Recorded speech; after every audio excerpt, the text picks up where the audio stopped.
Hello brothers and sisters! Let's have a recap sa mga ganap ng simbahan last month, which is month of January. Last January 27, naganap ang Ubas Day.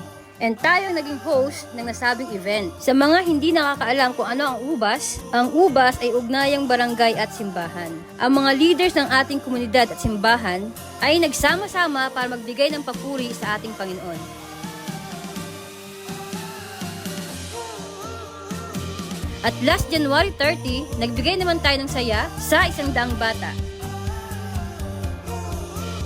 At alam nyo ba, na ongoing na rin ang pagpapatayo natin ng isa pang simbahan na matatagpuan sa Porac, Pampanga.